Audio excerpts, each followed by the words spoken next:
I've ventured to the edges of the map more times than I can count, chasing shadows in forgotten places, digging into legends that refuse to die. But one trip still haunts me in ways nothing else ever has. It wasn't just about hunting a myth.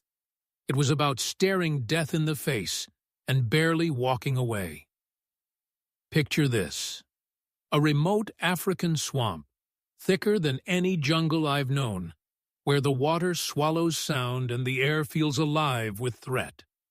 Rumors had swirled for generations, stories from villagers, old missionary notes, even grainy photos, hinting at something massive, something that shouldn't exist anymore.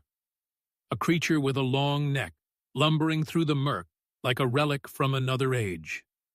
Locals called it by a name passed down through centuries, a name that carried real fear. I couldn't ignore it. The accounts were too consistent, too detailed, spanning hundreds of years. This felt like the strongest lead cryptozoology had ever offered.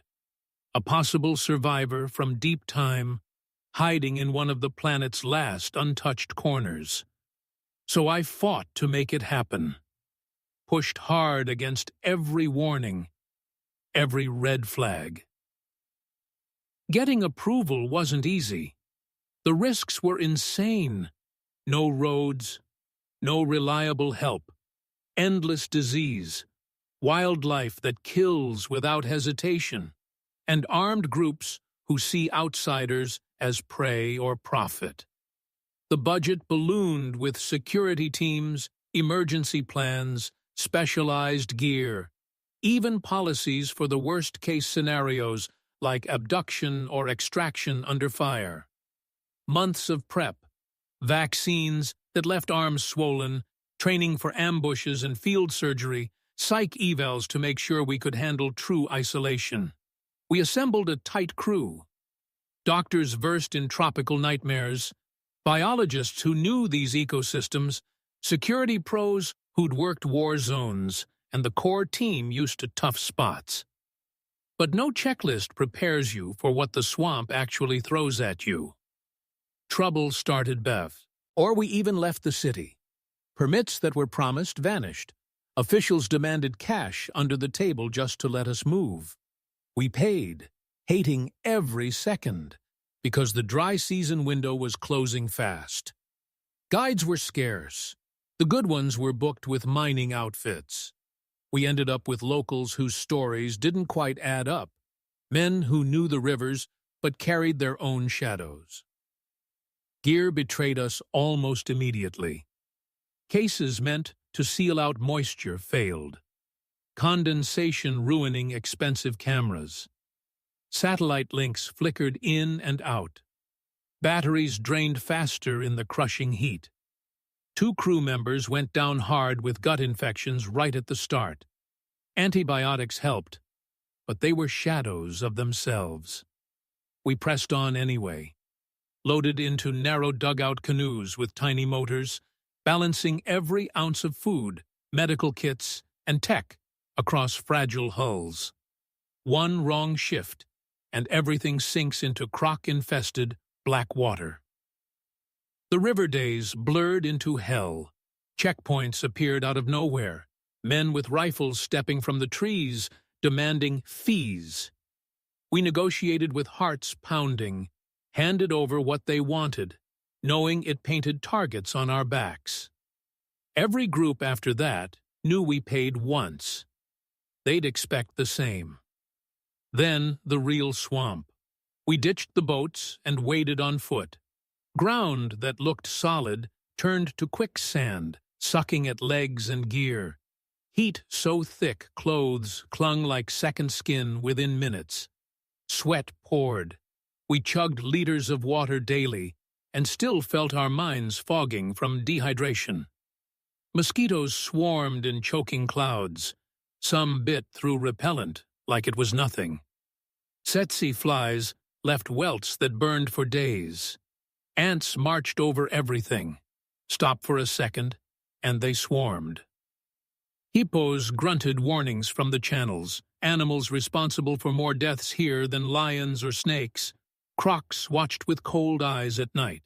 Snakes hid on branches or underfoot, and parasites lurked in every puddle, ready to burrow in. Navigation? A joke. GPS glitched under the canopy. Compasses spun. We relied on local knowledge that grew shakier the deeper we went. Food dwindled faster than planned. Progress crawled where maps promised speed. 8 grueling days later, we reached the heart of it. A series of deep, eerily round pools linked by narrow waterways. Villagers wouldn't come near. Their fear was raw, not rehearsed. Trees bore huge claw marks way too high for known animals. The pools looked engineered, like something enormous used them repeatedly.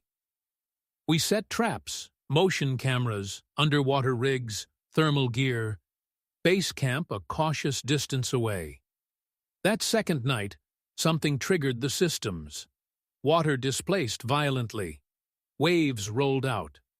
Thermal caught a huge heat bloom, warm-blooded, moving with purpose, bigger than any hippo. Low rumbles vibrated through our chests, sounds no field guide matched. Skepticism is my default. I've debunked plenty. But this felt different. The mass, the control, the acoustics. It pointed to something real and large. We went in before first light. I waded into the murk, zero visibility, feeling ahead with my feet, camera rolling, warm, thick water. Then it happened. Something seized my leg. Not a bump, a powerful grip, squeezing like a vice. Terror hit like lightning. Croc? Anaconda? I yanked back. It held seconds, then let go. I scrambled to shore, gasping. Marks on my leg. Deep pressure bands. No teeth, no claws. Just crushing force from something wrapped and strong. If you feel your pulse quickening hearing this, imagine living it. Stories like this deserve to be shared. Pass this along if it's hitting you the way it still hits me. Day 10. Everything collapsed. I woke burning inside. Chills shattering my teeth in 100-degree heat.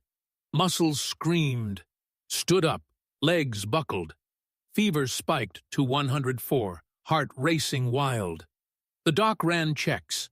Probable malaria, or worse, despite every preventive measure. Treatment started. Antibiotics, antimalarials, fluids. But I slid fast. Confusion set in. Slurred words. Organs faltering. Kidneys slowing. Eyes yellowing. We were days from any real help. Satellite worked, but chopper extraction? 48 hours minimum, if it came at all. Waiting felt like suicide. So we chose the impossible. Walk out carrying me. Ditched gear. Built a stretcher. 4 rotating carriers. Slow, agonizing progress. Exhaustion crushed us. 4th day out, still 2 from any village, armed men melted from the trees. 15, rifles leveled, coordinated trap. They demanded answers, searched us. We were broken, helpless, 1 man dying on a stretcher. Then I started seizing, body convulsing, foam, terror everywhere. The leader's face changed. He barked orders, weapons dropped. They cleared space, even guided us, shaving a full day off the trek. No payment asked. We hit a tiny clinic in under a day. Basic building, limited drugs. The nurse knew the pattern. Severe falciparum malaria. The killer strain that clogs vessels, shuts down organs. IV treatment began. The next 48 hours decided everything. Fever raged. Breathing labored. Heart faltered. Delirium swallowed me. But on day 3, the break came. Fever crashed. Consciousness flickered back. Tests showed recovery starting. I was alive. Barely. We evacuated. Investigation unfinished. Gear lost. But footage survived.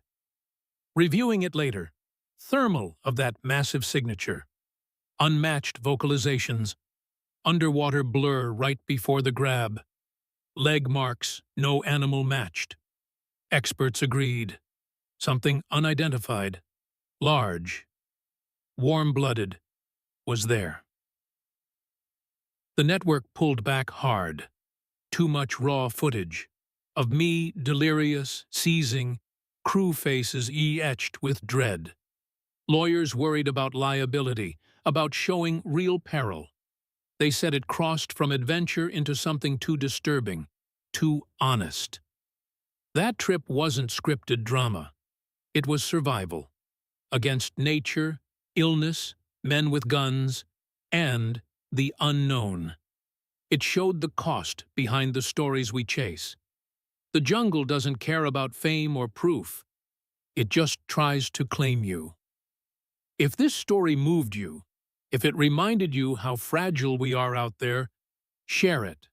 Let others feel what almost ended everything. And if you're drawn to these edges of the world, stick around. Hit subscribe for more real journeys, the kind that test limits and sometimes rewrite them.